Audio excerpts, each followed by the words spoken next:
Welcome back to Squirreling RC, and today we're talking about this truck that is on MakerWorld. And if you're from MakerWorld, wanting to know about this particular STL, well, you're fixing to find out. So you came to the right place. So the guy had said that it is for a TRX4. I can't confirm or deny that because I'm not sure because I don't have a TRX4. But it does have cutouts in the bed and a few other frame rail things cutouts in the front and the rear. So it could be, I'm not sure. The file was pretty small. I had expanded it to meet the specs of a RC four-wheel drive brand body. So I had to stretch and widen it quite a bit. So, but this is it here. So stick around if you're interested in the things that I ran across printing this out, and certain items need to be printed certain ways because the files are pretty rough. So stick around and check that out, and go ahead and hit that pause button and hit that subscribe button because I know that you like RC cars and I do too. So this is the kind of stuff that I like doing. So let's get started. So right now I have it mocked up. The overall wheelbase that I mocked it up for on the long bed, because it's got the two beds. The long bed, I've got the wheelbase stretched out to 324 millimeters. The short bed is right at 314. I think his specs say 314, but I think his specs 314 was on the long bed. Like I said, you're going to have to make this to the size that you want it because, like I said, it was fairly small. But like I said, without having a TRX4 on hand to actually physically see, I'm not really sure. I know there's different body widths on the TRX4. I have a FMS FCX10 K5 Blazer, and that wheelbase is 324. So hence why we're here. So I guess we'll jump right into, let's go to the hood and let's take a look at the hood because the hood was a little tricky. I had a couple failed prints on the hood. So the hood, the first couple times I tried to do it just laying flat. So here is the second attempt of the hood. So I tried to do it flat, and I was thinking, all right, flat surface, it's great. It's got the little hinges, you know what I'm saying? It can do some stuff. And then that didn't work very good. So then I tilted it a little bit more, about like yay, and it got to about here. I mean, almost done. But I guess it buckled and knocked over the trees, and that was an epic fail. So this one here, which is the good one, I did this one straight up. Just as straight up as possible, and it turned out really good. So the grain's really good. A little rough on the cow side, but a little sanding on that will take that out. So the grill. Oh my God! Let me tell you about the grill. So I tried like 6 times to get this grill right. And what the problem is the file on it, this part of the bezel and this part here where it lays flat, the file is jacked up on this one side, so it doesn't hardly touch. It almost free airs a little bit, and no matter what you do, you can't get that to go down to the plate. So I ended up having to do a couple of inlayers to build that up to try to get this to stick, and 3/4 of this stuck, and there's still a big blotchy blotch over here that it didn't stick. This was the first attempt of it actually sticking, and it's half. So, and I did more of an infill. So you might even be able to do an infill and do a raft to get this built up because it only builds off of these two bezel bottoms. So there's that. I mean, you might be able to print it up. I didn't try that, so you might be able to try that. The actual grill is good. There is that wood grain. It looks and feels like wood grain, kind of like this tailgate. This tailgate here was the first attempt, and I did it flat, and it literally looks and feels like wood grain. It's kind of crazy the way it turned out. So the grill or the tailgate I have on here now, I did just straight up in there. So, and it turned out pretty good. There is crazy stuff going on in this file, and I even had a buddy of mine look at the file to try to figure out what in the world is going on with this thing. And we can't figure out why it has all these angles and stuff in it. It's really crazy, but the whole truck is this way. You know, obviously a little bit of sandpaper and some Bondo putty will take care of that, but still, I wasn't anticipating doing this much sanding. So just know that if you lay your tailgate down flat, it's going to look crazy, and you're probably going to have wood grains. Stand it up. So the hood and tailgate straight up. I mean, just as straight up as you can get it. So the doors turned out pretty good. Those will be flat, straight up as well. And we'll get into the cab and stuff. The front clip turned out really good. Really happy with the way the front clip came out. You know, during the printing process of this, there was a lot of pieces I was like, wow, this is really good. You know, I mean, obviously I'm not building a K5 Blazer because there is no Blazer top for a Blazer, but the K5 Blazer emblem on the front clip turned out really good. So everything about the front clip printed fantastic. Kind of like kind of like my hood. So the hood and the clip turned out just great. So y'all be pretty happy with that. So let me get it up.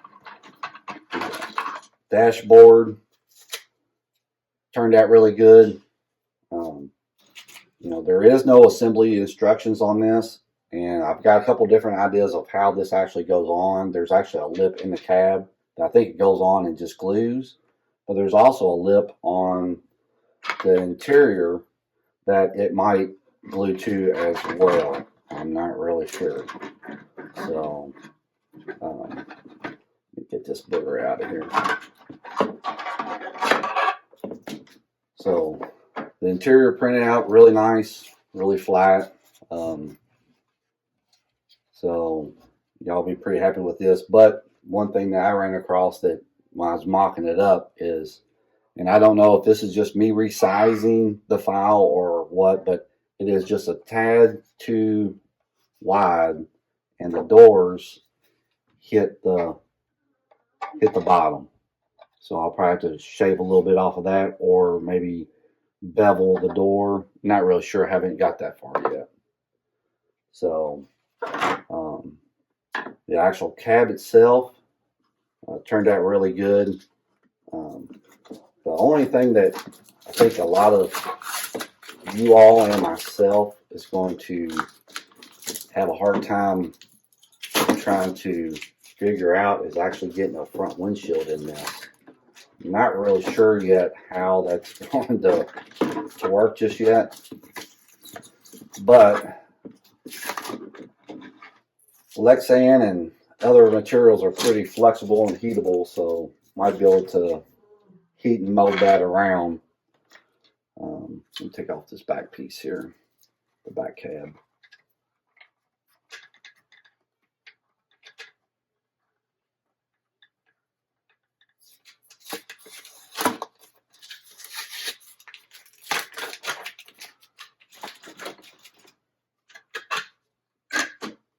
So the actual cab turned out pretty good. other than here around the corners of the uprights of the windshield, it's pretty rough. I mean, it's pretty rough. I'll try to bring it in just a little bit to where y'all can kind of see a little bit more light. So I don't know if y'all can even see that, but it's all this right here is very bumpy. Got a lot of angles in it.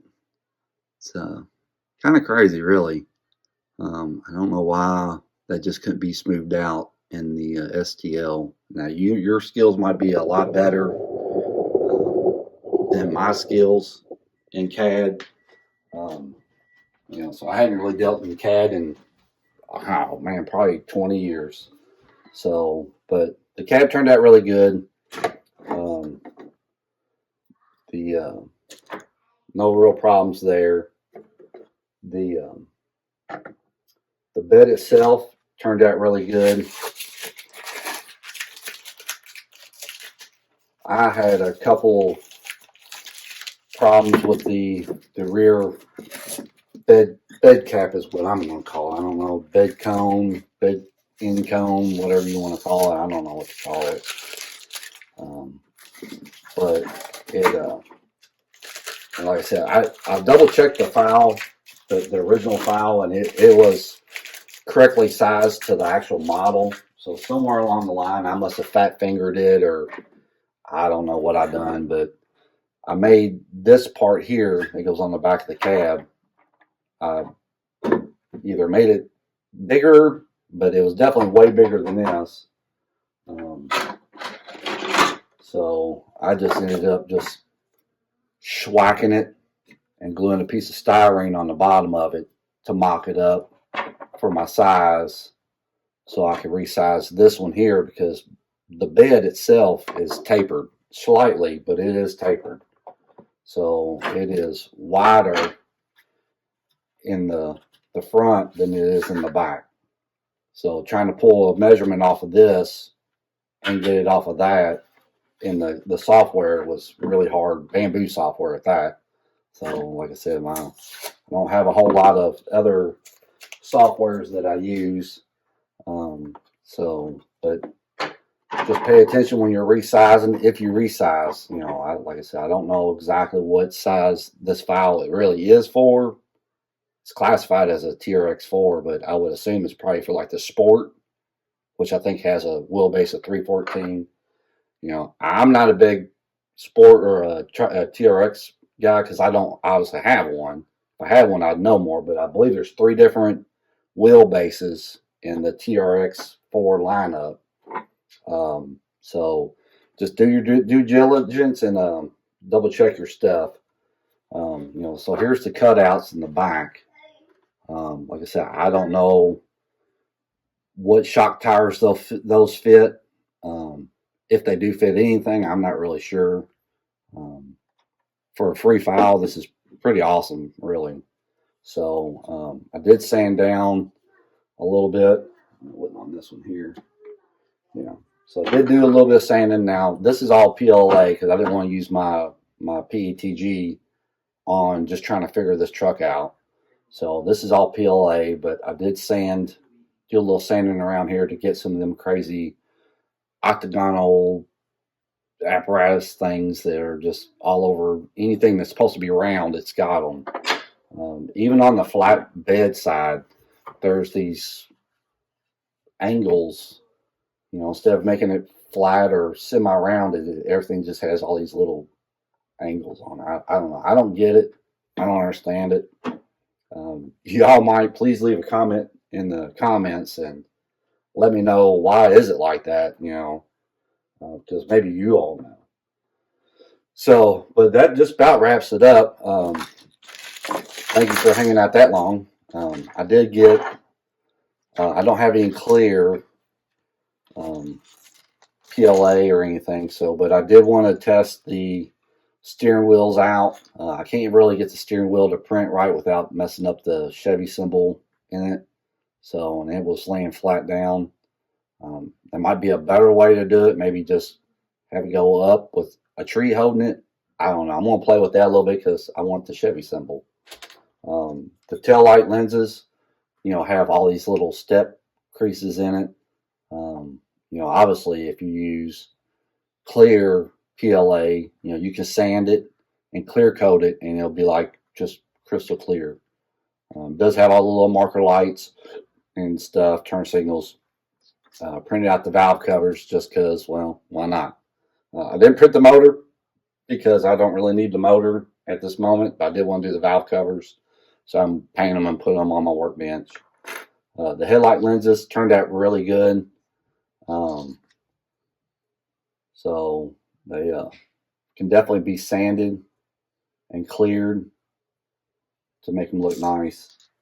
So that about wraps it up. I appreciate y'all coming to check this out, and please like and subscribe, and we'll see y'all later. And if y'all like this kind of stuff, which I do, please stick around. Bye.